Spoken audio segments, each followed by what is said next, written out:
Deux fois, hein? 2026 is the European Year of Competitiveness. And today the leaders will focus on competitiveness. Boost economic competitiveness is essential to increase our economic growth, to create quality jobs, but it's also essential to increase our strategic autonomy. And today we will deliver in our One Europe, One Market agenda, as we promised some weeks ago in our retreat in Aldenbizen. The 28th regime, now so-called the EU Inc., is a very good first step. But we need to continue. We need to integrate energy and telecommunication sector in the single market. We need to pursue our simplification agenda, and we need to invest more on innovation in the new sectors, AI, quantum computer. We need to invest more in skills, reskills, upskills, life learning. Then we need to have a next budget fit for this purpose. And of course, we need also to mobilize the European savings to support investments. And for this to conclude the Saving and Investment Union, it's very, very important. That's why today we will approve a very concrete measures with a concrete timeline to deliver our agenda by the end of 2027 at last, but with several measures that we need to adopt until the end of this year. Of course, nobody can ignore that we are facing challenging times on energy, and we need to address this. The current conflict in Iran shows once again that the best way to have a predictable and reliable horizon on our energy is to increase the homegrown production of energy. This is the only way to become autonomous, independent. That means to securize our energy system. For this, we need to pursue our energetic transition, and this is our main task. Of course, we need to do this, taking into account the specificity of different member states, the specificity of some economic sectors, that they are intensive in the use of energy, but we need to do this together and never forgetting that we need to not only to protect our companies today, but we need also to ensure that the next generation continue to have a planet to live. But a part of the climate and environment goal, that's clear, that energy means security. And we cannot, and we need to build our own capacity to produce our own energy, because it's the only way to be secure. Finally, we will have the opportunity to meet with the Secretary General of the United Nations, Antonio Guterres. The multilateral system is a basic instrument to protect the international rules-based order. And that's clear. There are no alternative of an international rules-based order, because the alternative is the war in Ukraine. The alternative is unfair competition on trade. Is the threat on the sovereignty in Greenland, is the threat to sovereignty in the other parts of the world. Then, if you want to preserve stability, if you want to preserve peace, we need to uphold the international law and underpin the multilateral system. And this meeting with Antonio Guterres is very important, not only to address the dramatic situation now in the Middle East, namely what's happening in Lebanon, that is dramatically, and also to never forget that it's urgent to mobilize the international community to support the Gaza population, because we need to clean the rebels, we need to ensure water supply, energy supply, emergency chill for people living in Gaza, because we are moving from a conflict to the other conflict, but unfortunately the war in Ukraine didn't stop. The situation in Gaza remains dramatically, and we need to address all of this. Thank you.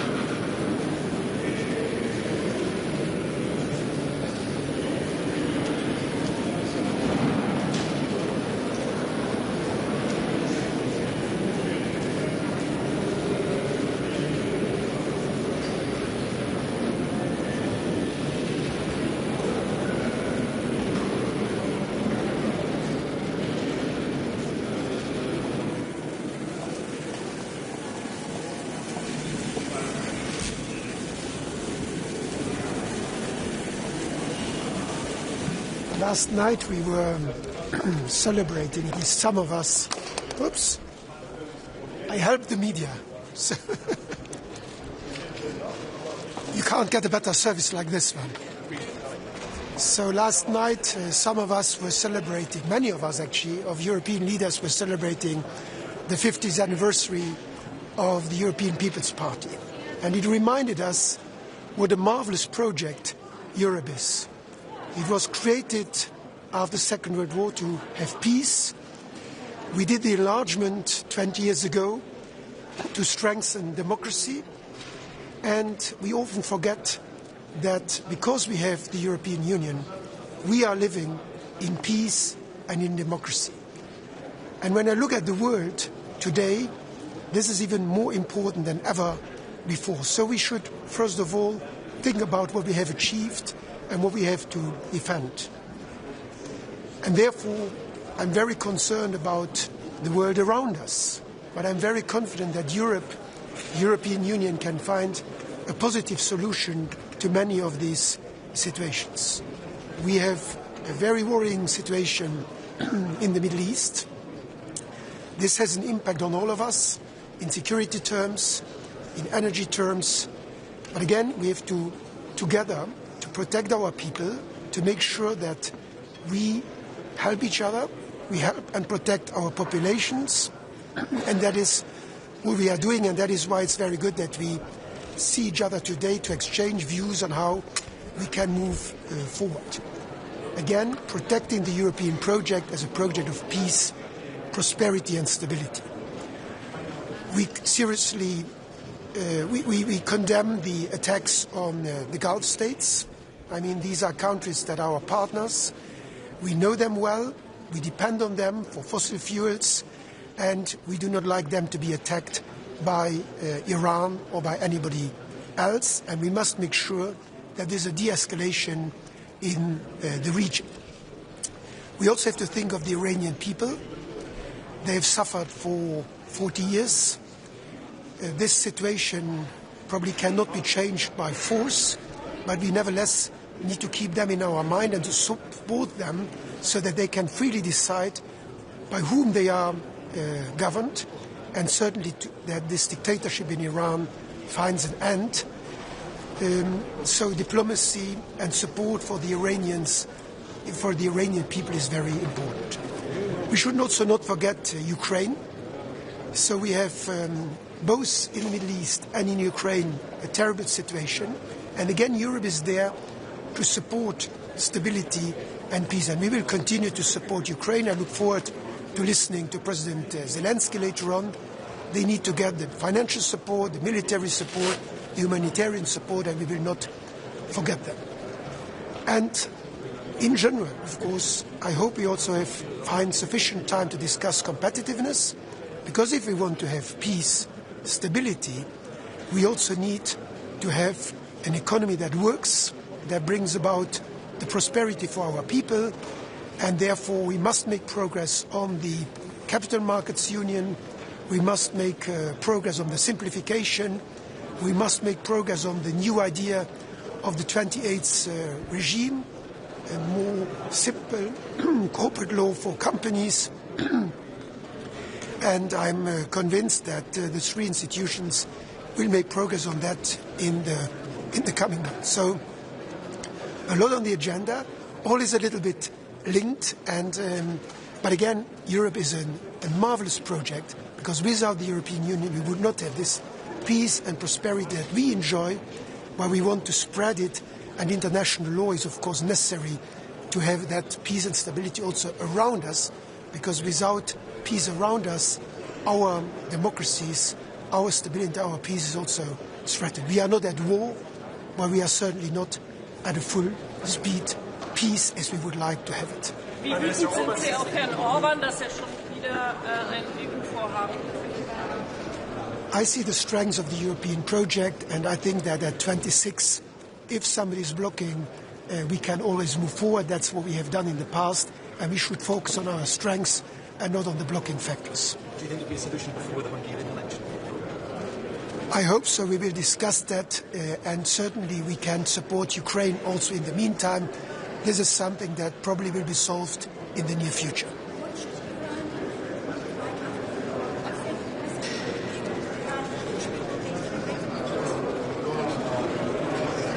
Like in every country, it is for the people to decide who should be their leaders. The Iranian people have been oppressed for a very long time. That's why we have introduced, as the European Union, sanctions against Iran. The Iranian regime is a terrible regime, and we should do everything to support the Iranian people to decide on their own future.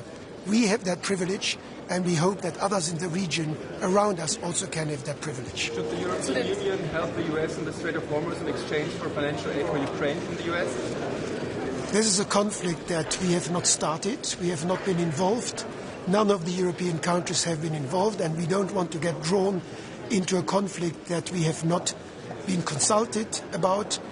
We are against the Iranian regime, but if you start a war, you also have to see how you get out of that. Obviously, we are very worried about the situation that this creates. We want to have safe passage for the ships that are in the Strait of Hormuz, but we should be very careful not to be drawn into a conflict that might escalate. We are arguing in favor of de-escalation, for diplomacy. It's never too late for diplomacy. Was kann heute beschlossen werden, um die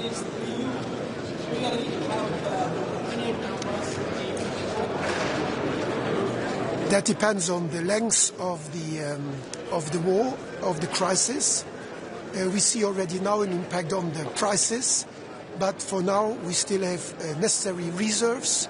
It's also good that the summer is coming, so Europe needs less energy right now than it would need in the winter. And we are prepared, and we have also drawn the lessons from the last crisis due to the Russian invasion of Ukraine. So we know what to do if need be, and I think we will protect our people, but we are prepared.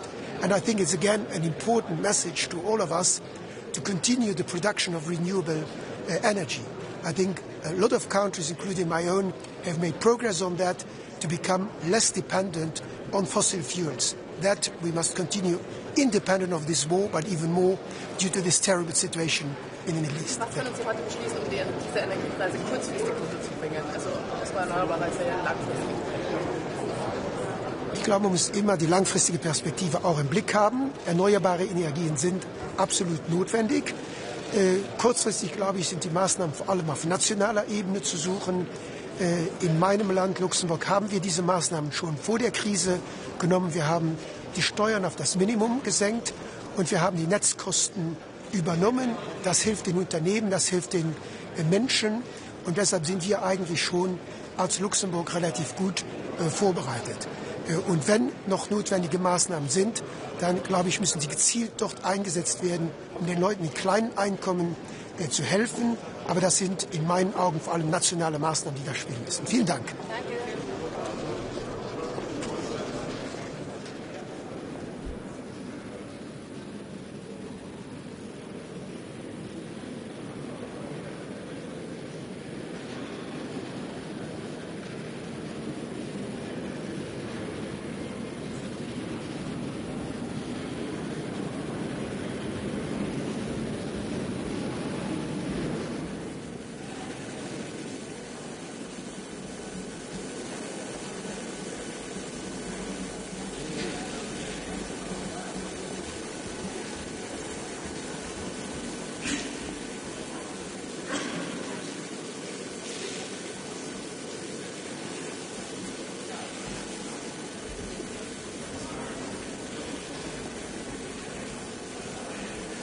today's council. The first topic is about Ukraine. We should have eyes on Ukraine still fighting Russia for the freedom against strong enemy. The first thing is to talk about 90 billion loan, the pressure to keep on Hungary, not delivering the promised loan. Second one is about Russian fighters and combatants, because to be honest, right now Russia has more men under the arms than at the start of the war. And everybody in Europe can imagine that what would happen, for example, if the war would stop right now. That would mean that those fighters, people who have a criminal background, who have killing experience, will be on the streets or on vacation in Europe, and we don't want that. We want to have them banned from Europe for good. So that means that we should change the visa rules, Schengen rules, that we won't have Russian fighters and everybody who have been assisting Russia to occupy or fight against Ukraine to be in Europe. This is the first topic. Second topic is about energy. Energy matters. That means that we need long time this kind of production. We need connections and everything, and we need stable prices also on ETS system. That probably will be a matter that we'll be talking about, because ETS 2 has been postponed also on our will, but ETS 1 and ETS system is also needing some kind of stability, so we are waiting for proposals and having our own. And third one is about competitiveness, because to be honest, European idea is to have a working one market, single market. But, for example, well-known ride-sharing, which everybody is probably using, everybody has tried it, has different rules, different set of rules, not on the European level, but on local level also. Because, for example, in Estonia you can use any company, for example, Bolt, and you can see the end price. But if you go to another country in Europe, you cannot see the end price. In another country in Europe, you need to have a garage for ride-sharing car. So that means that we have this kind of artificial barriers in one and single market which should be working, and everybody understands ride-sharing is simple business. So that means that also to get less rules, less bureaucracy, simple way of doing business and so on. So competitiveness is the base of European operations. So these probably will be the most important topics in this council, and this will be an interesting day. Thank you. Thank you. Thank you.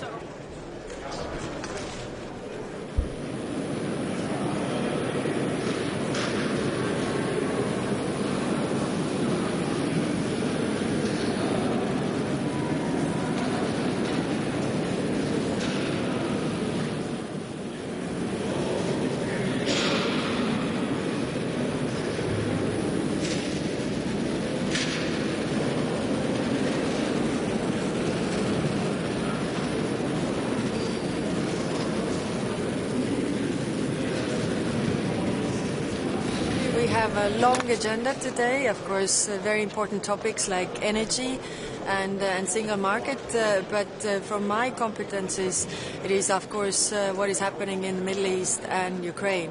So first on Middle East, the Iran's attacks on Qatar energy infrastructure create further chaos, and it's clear that we need an exit from this war, not escalation. And that's why I've been also doing the diplomatic outreach to Iran to find different solutions. To be very clear, I talked to the minister before the execution of the Swedish citizen, so I was not able to raise that, but in my future calls I will definitely do that, also raise all the issues that we have.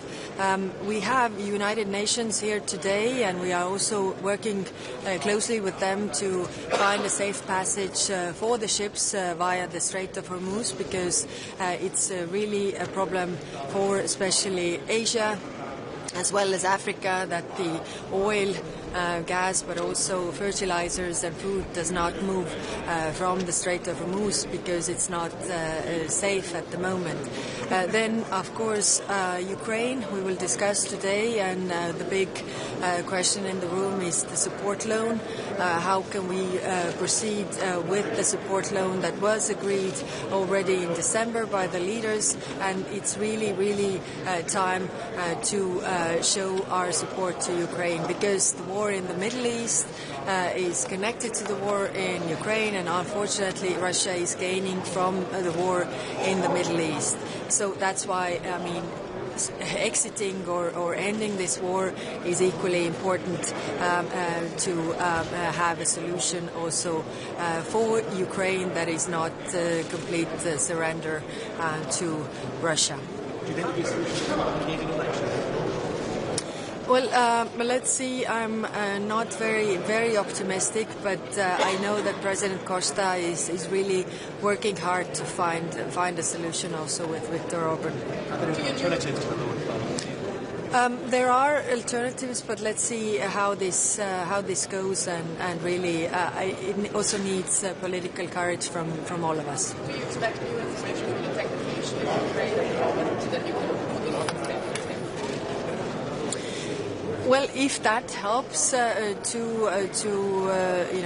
have a safe passage also for Hungary to say that they agree, but they have already agreed. That's the problem. Now they are taking their agreement back, and we also have a clause in our treaties that we are cooperating in good faith, and this is definitely not one of them. But the question for us is how can we really force the implementation of the agreement that we made in December. So how angry are leaders or also foreign ministers on Monday against Orban and Hungary? Well, foreign ministers on Monday were very strong in really pushing Hungary to agree and also provide solutions, because if they have an issue with the oil, their neighbor Croatia can also provide this oil.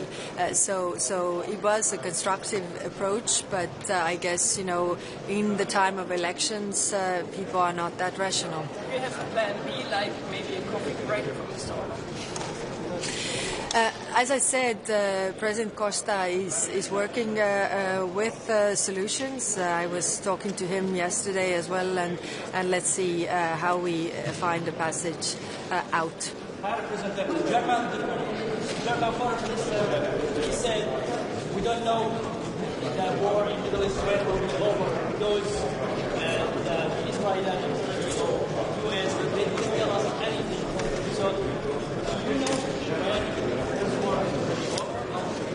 Well, yeah, I don't have a crystal ball to tell you when the war will be over. What is important is that for all of us in European Union, we want to see the end of this war. We definitely see the chaos that it's causing in the Middle East, but also the ramifications it has for the rest of the world. 85% of oil and gas that goes via the Strait of Hormuz goes to Asia, and we already see problems there. Also the same with fertilizers that African countries need. For example, Sudan, 54% of the fertilizers to Sudan come via the Strait of Hormuz. So we are working with our Gulf partners, also with Egypt, Jordan, to really find a solution that the parties could end this war.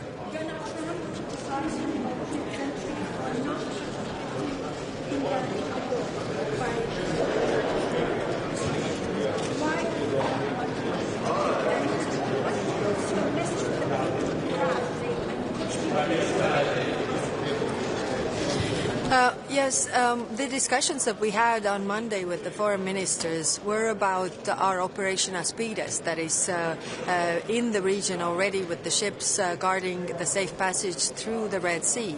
So the discussion was whether there is a wish to also expand this to operate in the Strait of Hormuz. There was no such wish because, the ministers were saying that we were not consulted. Some were even saying that we tried to convince convince parties not to start this war, and we don't know what are the objectives of this war, and also there is no international law basis. If you think about using the force, for example, there are two cases, which one is self-defense and the other one is under the UN Security Council resolution. As there is no such thing at this moment, the member states do not have an appetite to go to this war. For the Iranian people, we have always supported the Iranian people, the civil society, so that they can decide for their own future. Of course, the regime has been very oppressive. There's a lot of human suffering for the Iranians, but it has to be Iranians that are able to decide for their own future. Thank you very much.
a discussion primarily on competitiveness. That will be my first point, where we will ask for targeted deadlines, legislation that has content that can deliver to what our citizens are asking for right now, to what our industrial representatives and businesses need to grow and be competitive in Europe.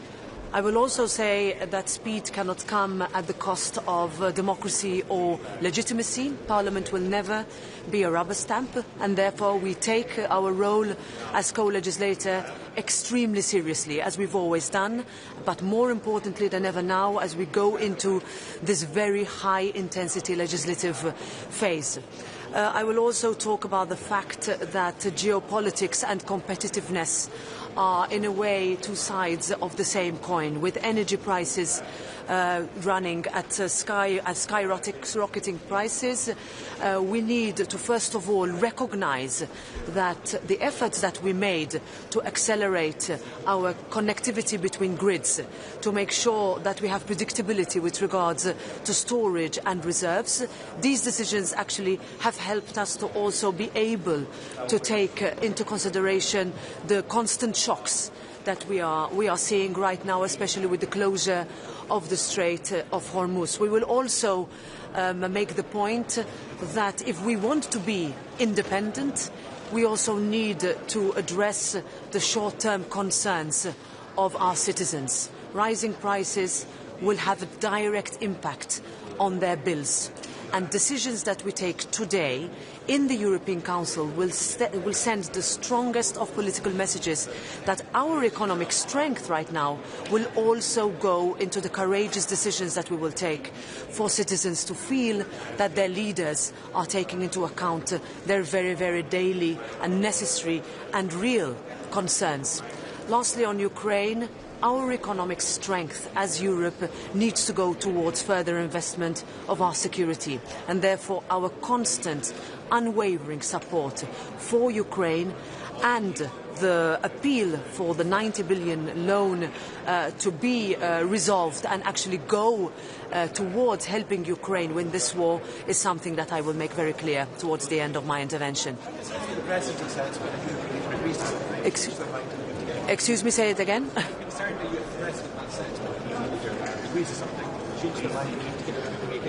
Well, for me it's very clear that if you say that you will commit to something, then that needs to be followed through. This has always been the spirit of the European Council. It is the spirit of loyal cooperation between institutions. The Parliament voted on the loan and the signature was made by the Council and the Parliament, and now we expect that to be followed through, and that is what will always be, I think, expected of everybody around the table. That's what we decide with it. Yes.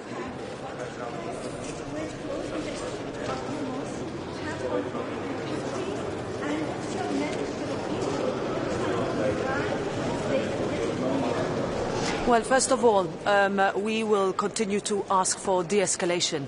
What we saw this morning happening over the last hours has a direct impact on the region, but also on Europe, not only in terms of security, but also in terms of rising prices that we see on energy sources that we are dependent on. So that is what we will continue to insist on, and we hope that a resolution is found. Yes?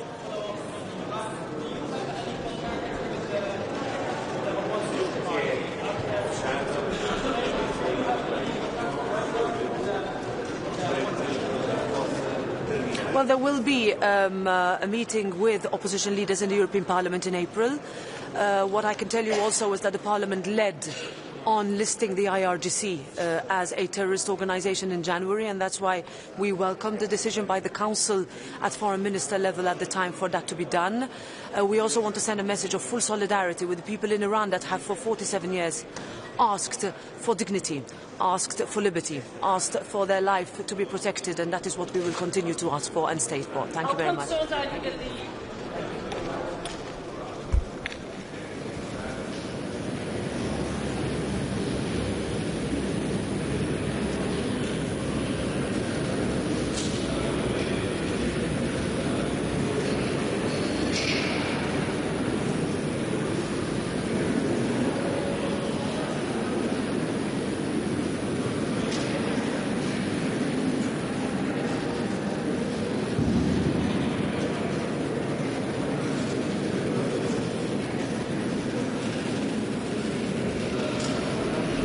ste? Puno vas je danas. Može? Mogu ja reći par riječi? Evo, nalazimo se na početku još jednog redovitog Europskog vijeća. Prije toga imali smo sinoć 50. obljetnicu Europske pučke stranke sa nizom naših povijesnih aktera, veterana, lidera europskih institucija i šefova vlada. Bilo je vrlo zanimljivo čuti njihove poruke i na neki način iskoristiti to veliko iskustvo za upravljanje krizama i za buduće iskorake na europskom planu. Također, današnji sastanak bit će vrlo bogat i važan sa aktualnim temama. Prije svega situacija na Bliskom istoku, njene posljedice za europsku sigurnost, za europsku energetsku situaciju, ekonomiju, socijalne prilike i sve ono što ovako visoki rast cijena nafte, vidjeli ste da je danas barel nafte negdje oko $116, prije početka rata bio je 71, utjecaj rasta cijena nafte i na tržište plina. Vidimo da je i plin koji je bio prije početka rata negdje oko 41 euro, sada se približava između 55, 56, ide prema 60. Sve to u nekoj kasnijoj fazi ima svoje reperkusije i na cijene struje. Stoga je i u pripremi ovog Europskog vijeća, u razgovorima koje smo vodili sa Europskom komisijom, naznačeno da moramo iskoristiti naše iskustvo iz vremena ruske agresije na Ukrajinu, kada smo reagirali brzo, stavili snažan europski okvir i donosili nacionalne mjere koje su očuvale socijalnu koheziju, zaštitile građane, zaštitile gospodarstvo, brojne institucije u kontekstu rasta cijena energenata. Stoga ćemo danas raspraviti što sve možemo učiniti zajednički na europskoj razini, a što ćemo raditi na nacionalnoj razini. Ja sam već izvijestio jutros kolege o mjerama koje je Vlada Republike Hrvatske poduzela odmah prošlog ponedjeljka i u pogledu smanjenja rasta cijena supera, cijena eurodizela, cijena plavoga dizela, ukapljenog naftnog plina za spremnike za boce. Mislim da smo tu amortizirali ovaj prvi udar. Taj rok od 2 tjedna ističe u ponedjeljak. Mi ćemo u ponedjeljak ponovo održati sjednicu vlade i ponovo reagirati kako bismo ovaj sada više nego očit trend rasta cijena nafte koji bi se prelio na rast cijena derivata ponovo limitirali što je više moguće u cilju zaštite naših građana i normalnog funkcioniranja hrvatskog gospodarstva. Pritom se vodimo sa 2 temeljna načela: osigurati sigurnost opskrbe naftnim derivatima i drugo, osigurati priuštivost cijene. U tom pogledu vidim da su mnoge zemlje krenule tim putem. Evo primjerice, naša odluka bila prije 10 dana, Italija je donijela svoju odluku jučer. Dakle, to govori o ispravnosti i pravovremenosti našega poteza. Budući da bi bez da je ovoga rata na Bliskom istoku bilo, naše mjere isticale one ranije 1. travnja, mi ćemo kao vlada razmotriti na koji način vidjeti s obzirom na planirani rast, da li ćemo mi te mjere produljiti, modificirati. U ovom trenutku i Ministarstvo gospodarstva i sve nadležne službe rade temeljite analize i po povratku u Brisel spremit ćemo se iz Brisela za Zagreb, spremit ćemo se za daljnje odluke. Ostale teme su naravno konkurentnost, situacija sa svim naporima nakon neformalnog vijeća koje je bilo također ovdje u Belgiji prije mjesec dana, kako učiniti europsko gospodarstvo konkurentnim. Cijene energenata je u biti jedna od najvažnijih. Ako su nam energenti skupi ili ako ovisimo previše o uvozu fosilnih goriva, Europa uvozi 90% nafte, skoro 90% plina, 67% ugljena, pa onda ovakva situacija sa zatvorenim hormuškim tjesnacom ima praktički trenutan utjecaj na funkcioniranje cijele ekonomije i gospodarstva i zbog toga mislim da moramo nastaviti tranziciju i energetsku transformaciju na obnovljive izvore energije, smanjivati ovisnost i ulagati upravo u obnovljive izvore energije koji su nam tu naši dostupni i naravno imaju manje ugljičnog otiska.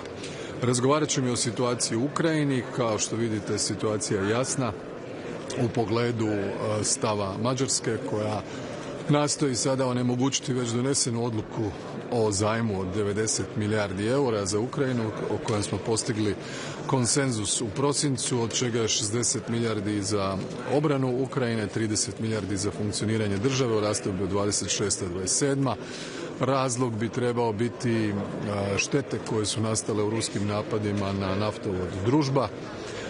Ono što je u međuvremenu sasvim jasno, a to je ono što je Hrvatska tvrdila već nekoliko godina, MOL naručuje tankere koji dolaze u Omišalj, njih je 13 naručeno, svi su neruske nafte, od toga ih je 4 do 5 već iskrcano, putem JANAF-a transportirano prema rafinerijama u Sasalambati i u Bratislavi.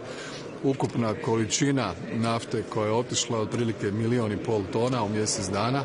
Ako to pomnožite sa 12 puta, onda ćete vidjeti da Hrvatska putem JANAF-a može isporučiti svu potrebnu naftu i Mađarskoj i Slovačkoj, čak kad bi njihove rafinerije radile u apsolutno 100% kapacitetu, što se nikada ne događa, dakle i više od toga. Prema tome, kao prijatelji Mađarske i Slovačke i dobar susjed, ono što im poručujemo da ćemo i građanima i Mađarske i Slovačke, da ćemo im osigurati sigurnost opskrbe koja je izrazito važna i putem JANAF-a dobit će svu potrebnu naftu koja je nužna.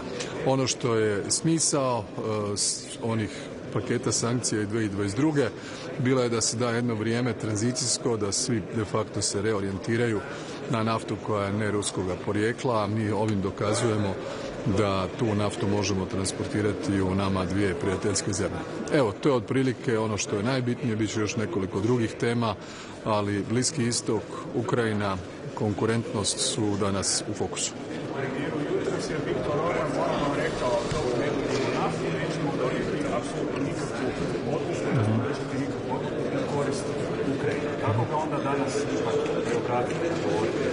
Pa vidjet ćemo. Ja slušam tu kampanju, slušam njegove poruke. Ono što je dobro za mađarsku javnost, za europsku javnost, da znaju da Mađarska neće ostati bez nafte. Hrvatska je tu ne kao sekundarni, ne kao alternativni, ne kao nepouzdani, ne kao nefunkcionalni, ne kao skupi transportni pravac, nego kao ako treba i jedini pravac, i pouzdan, i funkcionalan, i siguran, i u pogledu transportne tarife itekako povoljan, koji osigurava Mađarskoj i Slovačkoj da njihove ekonomije funkcioniraju normalno. Dakle, stvar je samo pitanja cijene nafte. Dakle, to je jedino pitanje o kojem se radi i koje vjerojatno svi razumiju, više nego dobro.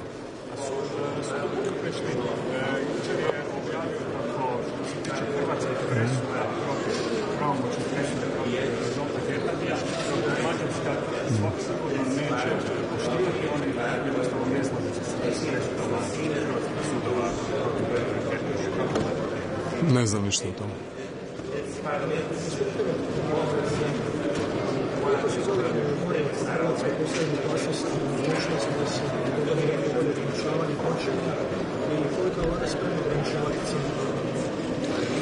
Pa mi smo spremni osiguravati ograničanje cijena dokle god treba. Dakle, nakon ruske agresije na Ukrajinu mislim da je čak bilo 95 odluka vlade u tom kontekstu. Prema tome, to je dokaz da smo tu za građane, za gospodarstvo, za očuvanje socijalne kohezije svih na okupu, pa onda time i rast i razvoj i veći broj radnih mjesta, sve ovo što su postignuća u zadnjih nekoliko godina. Što se tiče opskrbe, u ovom trenutku ima nafte, dakle ona se naručuje i pratimo u vrlo tjesnoj komunikaciji i koordinaciji sa INA-om čitav proces, tako da u ovom trenutku nema nikakvih problema kada je riječ o opskrbi.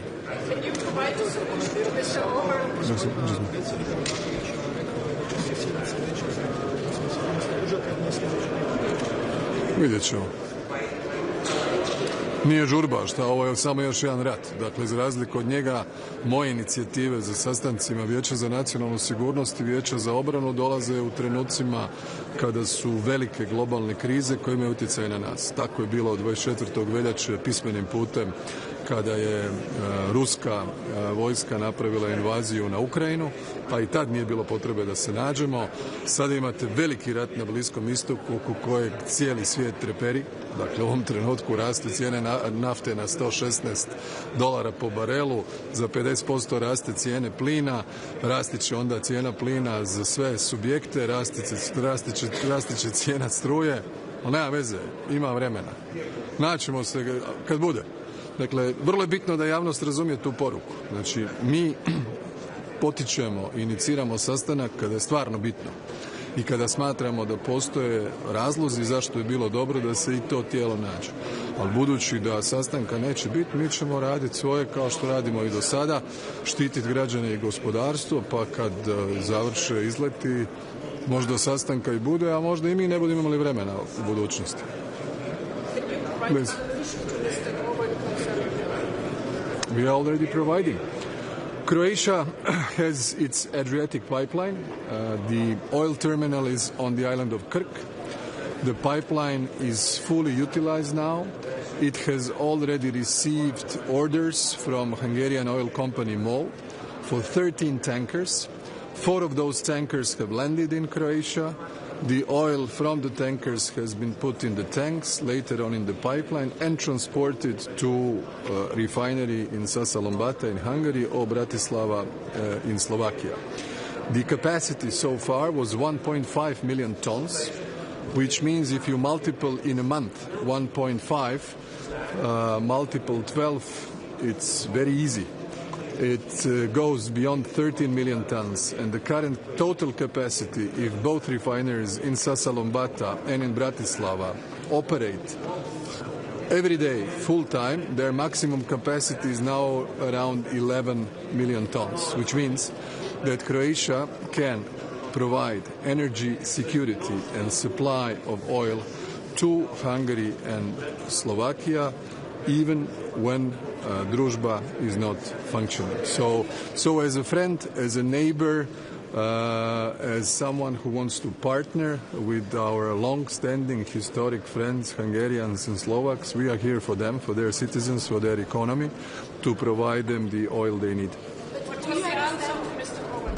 I'm sorry? What was the answer, Mr. Orban, you provided to them? Well, everybody, he knows it very well. I mean, he knows that the oil is coming through Croatia to Hungary. It's not a secret. So do you understand why he's then blocking? Of course. So what is the reason? What is the reason? Yeah.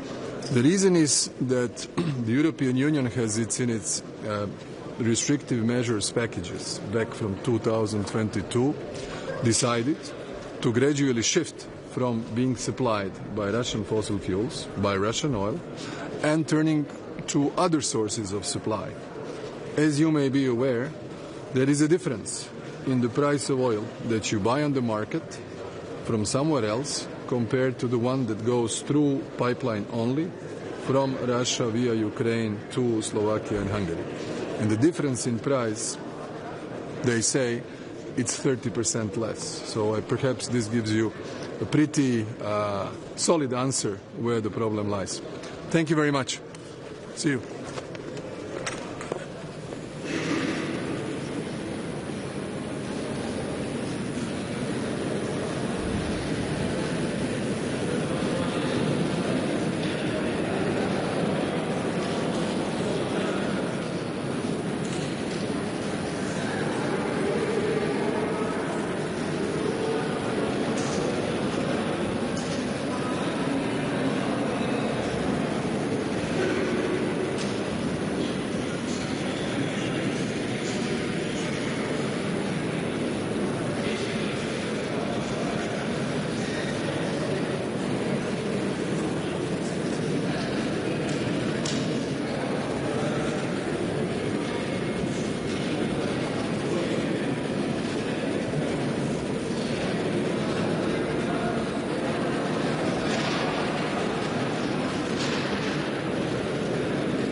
Yeah, the only solution is to revise.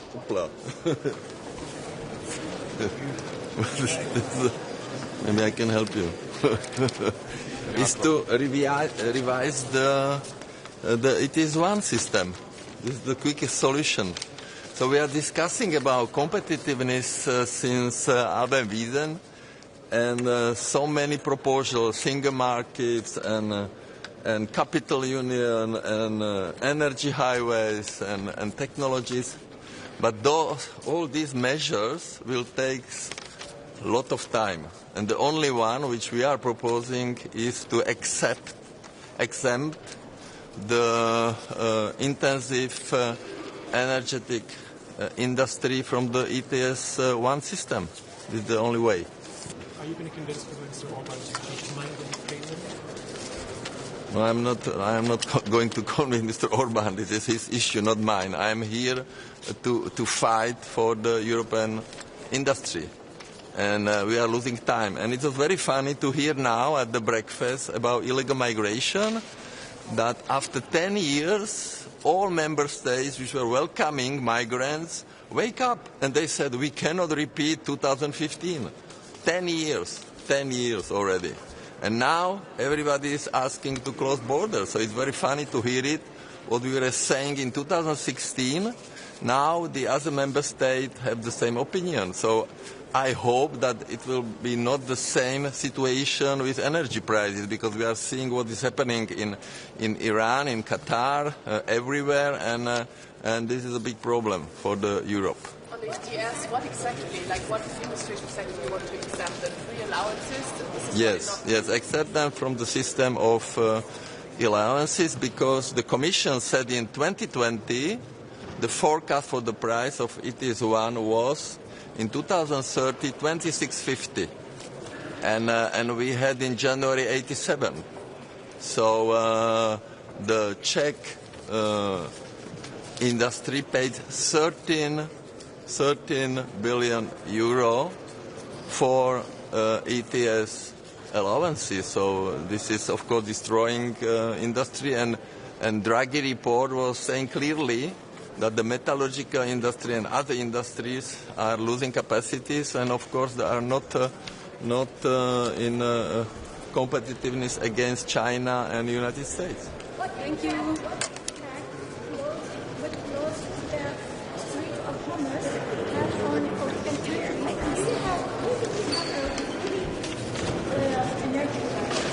Of course we have, but you have to see how much cost the gas this morning or crude oil. Everything exploding, and after Israeli attack on this gas field and an Iranian attack on Qatar, this is, of course, again the problem of Europe. But this is now general problem for all countries, because, of course, for fertilizer and ammonia supplies, everything is blocked.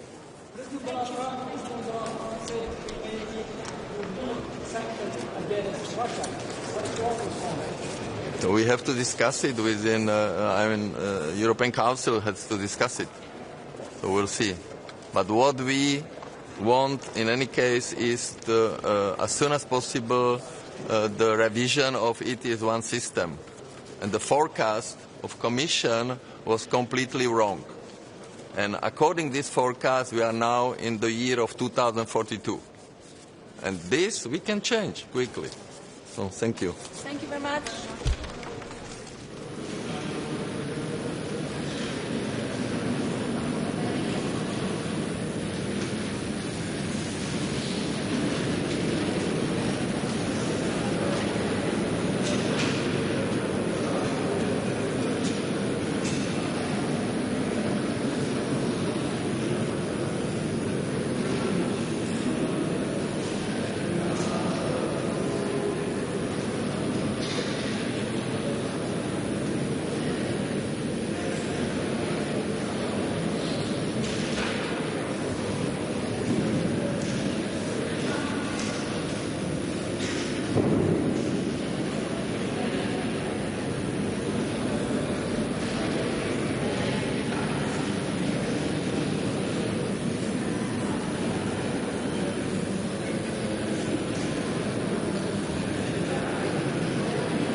Bonjour messieurs, dames, merci beaucoup d'être là.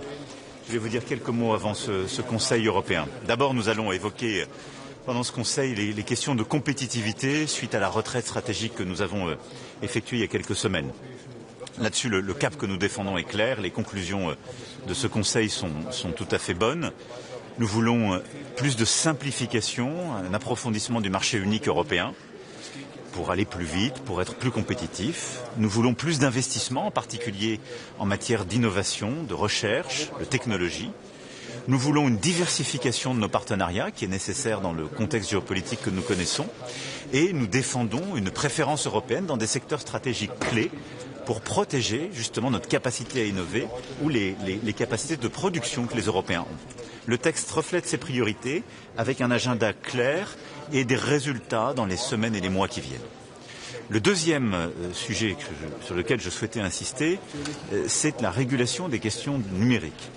Comme vous le savez, nous sommes en train de parachever une réforme pour protéger nos enfants, nos adolescents de moins de 15 ans en France.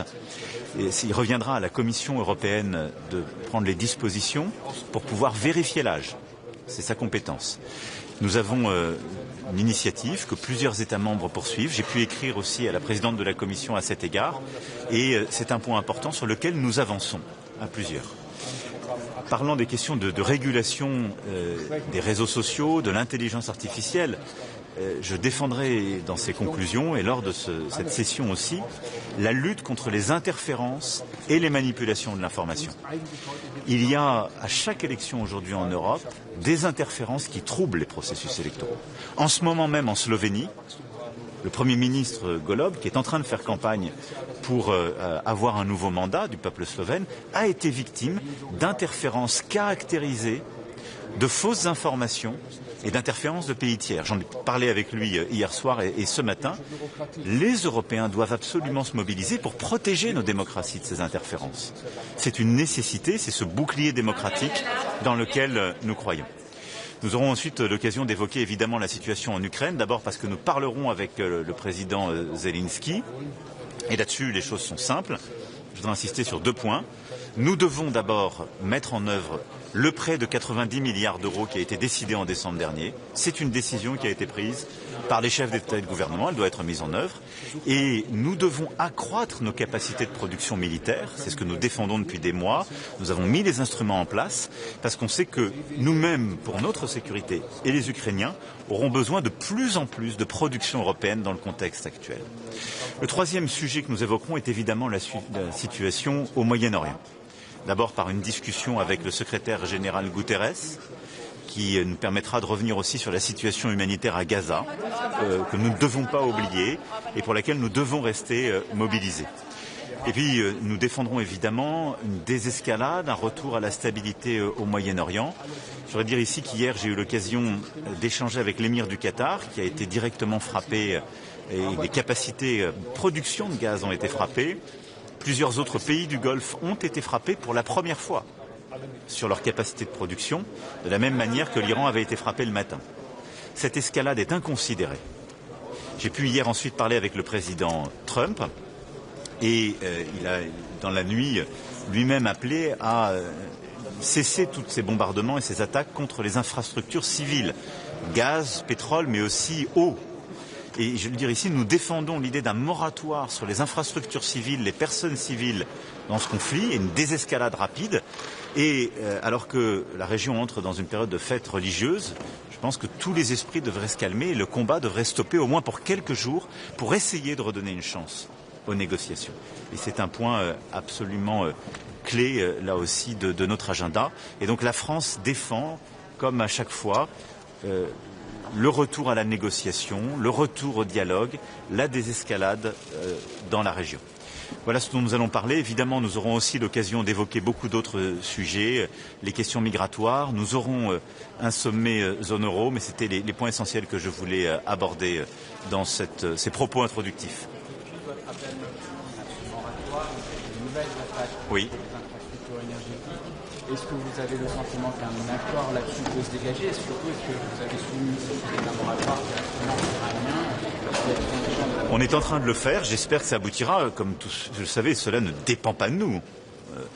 On s'engage, discute, mais nous n'avons pas lancé ces frappes et nous ne sommes pas évidemment impliqués. Nous sommes impliqués dans la défense des pays qui sont touchés, quand nous avons des accords de paix, simplement de manière défensive. J'espère qu'en tout cas tout le monde reviendra à la raison, parce que tout cela évidemment a un impact pour tous les pays qui sont touchés, ça a un impact sur le marché mondial. On le sait, depuis le début de cette guerre, les prix du gaz et du pétrole ont augmenté, parce qu'on parle de 20% de ce qui alimente le marché mondial qui passe par Hormuz. Mais si les capacités de production elles-mêmes sont détruites, il y aura un impact beaucoup plus durable de cette guerre. Donc nous allons continuer de nous mobiliser et évidemment nous avons passé aussi ce message aux Iraniens et je souhaite, c'est pour ça qu'il y ait des discussions aussi directes qui puissent s'établir entre Américains et Iraniens sur ce point. Plusieurs pays, Monsieur le Président, ont pris en Europe pour aider leurs concitoyens face à la hausse de l'énergie. Est-ce qu'il va falloir faire la même chose? Écoutez, c'est au gouvernement de faire ce travail dans les temps qui viennent. Je pense que d'abord, tout ce qu'il faut faire, c'est de répondre aux causes profondes de ce qui se passe. Il y a aujourd'hui une guerre qui bloque le transit de gaz et de pétrole et il y a aujourd'hui une guerre qui est en train de détruire certaines de ses capacités. Donc il faut absolument réussir à stopper cette situation, à ce qu'on retourne vers un moment de discussion, de négociation et à ce qu'ensuite, dans un cadre approprié, international, non conflictuel, on puisse progressivement permettre au transport maritime de refonctionner par le détroit d'Ormuz pour permettre au pétrole, au gaz, mais aussi aux engrais de recirculer. Ensuite, il y a les mesures qu'on peut prendre pendant cette période à court terme. On l'a fait en libérant des réserves stratégiques sur le pétrole et on va continuer de piloter cela finement en concertation. Donc c'est la coordination des États, à la fois qui produisent ou qui ont des réserves stratégiques. Ensuite, il y a les mécanismes qu'on peut activer au niveau européen. On va le faire cet après-midi en discutant justement de nos mécanismes pour trouver des flexibilités. Et enfin, c'est la responsabilité des gouvernements de pouvoir accompagner les personnes ou les publics qui sont les plus touchés par cette crise. Il y a des discussions qui sont en cours avec nos agriculteurs, avec nos pêcheurs en particulier. Mais ça, c'est au gouvernement de le piloter et qu'on viendra dans les jours, les semaines qui viennent, en fonction de l'évolution de cette situation, de pouvoir apporter les réponses qui conviennent. Est-ce qu'il faut changer les objectifs de stockage de gaz, Monsieur le Président? Écoutez, aujourd'hui, il faut d'abord avoir une analyse claire de la situation. Il faut essayer au maximum de préserver, de sauver les capacités de production. Et il faut ensuite donner des perspectives claires sur la réouverture des voies de circulation. Et après, l'Agence internationale de l'énergie coordonne un travail dans ce sens.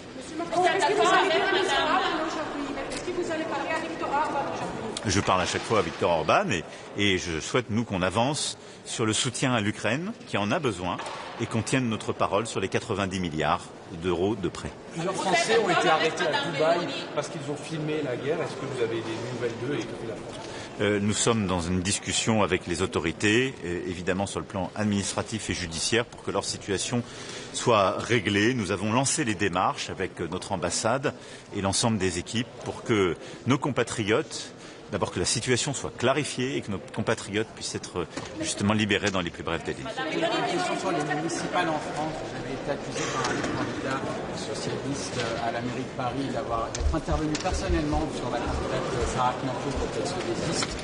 L'Élysée a démenti ce matin. Quelle est votre réponse? Écoutez, ces propos n'ont aucun sens. Ils déshonorent un peu la personne qui les dit comme ça à l'emporte-pièce, parce que c'est pas sérieux. Donc non, je ne connais pas Madame Knafo à titre personnel et je n'interviens pas du tout dans ces municipales. La discussion que nous sommes en train d'avoir montre que j'ai largement autre chose à faire. Donc les municipales doivent se tenir dans le cadre le plus respectueux, le plus républicain, mais tout ça est strictement faux et je crois n'est pas à la hauteur.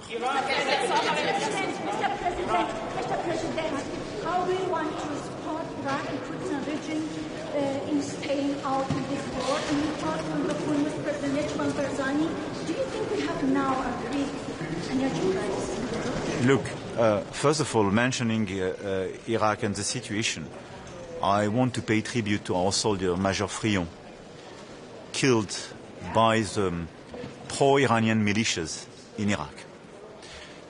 France is present in Iraq and has been present in Iraq since 2015 in order to fight against terrorist groups and Daesh and in order to support the Iraqi sovereignty.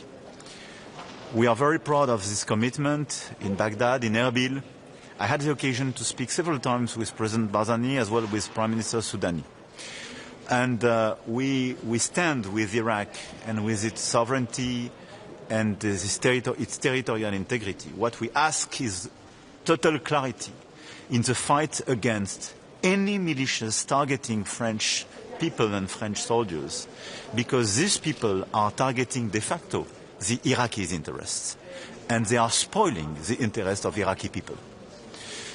Now, I really believe that Iraq should be apart from this war and preserved in this sovereignty, and all the groups interfering in this war are taking a great responsibility.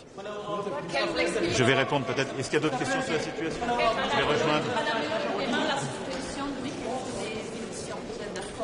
Je pense que le mécanisme dit ETS, en particulier ETS 1, est un bon mécanisme parce qu'il permet de faire la transition en préservant la compétitivité, donc il réconcilie nos objectifs de compétitivité et de climat. Il faut donc le préserver. Par contre, dans le contexte actuel, nous devons trouver des flexibilités, des souplesses qui nous permettent, dans l'environnement international que nous connaissons, de répondre à la crise. Mais il faut garder la structure, garder la philosophie, garder l'approche et ne pas perdre de vue justement ce qui est aussi important pour les Européens. Merci beaucoup, je vais retrouver mes collègues. Merci beaucoup. Pardon ? L'objectif, c'est d'apporter notre soutien plein et entier au peuple libanais, aux autorités libanaises. Et au fond, nos objectifs sont simples. Nous voulons aider le Liban dans son intégrité territoriale, sa souveraineté, sa sécurité. Pour ce faire, il faut aider les autorités libanaises, politiques et militaires, à reprendre le contrôle, à avoir le monopole des armes, comme l'a dit très clairement le président Aoun. Et donc, leur permettre d'orchestrer ce travail, de récupérer les armes, toutes les capacités, et de les enlever au Hezbollah. La deuxième chose, c'est ensuite de convaincre Israël que ce travail est à faire par les Libanais et les forces armées libanaises, et non pas en violant la souveraineté territoriale libanaise ou en bombardant le territoire libanais. Il y a des propositions, il y a un travail. Comme vous le savez, il y a un mécanisme de coordination qui existe avec les États-Unis et la France. Et c'est dans ce cadre, avec les États-Unis, que nous continuons de travailler et nous aidons le président Aoun, le Premier ministre Nawaf Salam, et nous sommes totalement à leur côté. Merci beaucoup. On a en tout cas avancé, moi je crois beaucoup à ce projet, je pense qu'il est pertinent stratégiquement, et je vais vous dire, les armées françaises et allemandes pensent qu'il c'est pertinent. Les industriels, je les ai vus, vous disent c'est pertinent. Ils n'arrivent pas à s'entendre. Notre travail, c'est de faire en sorte qu'ils s'entendent. Et donc on a décidé ensemble de lancer une mission de rapprochement d'Airbus et de Dassault dans les semaines qui viennent, qui doit se faire de manière calme, respectueuse, pour trouver justement les voies de convergence. Mais le cap stratégique est clair et il fait consensus entre toutes les parties prenantes. Merci beaucoup.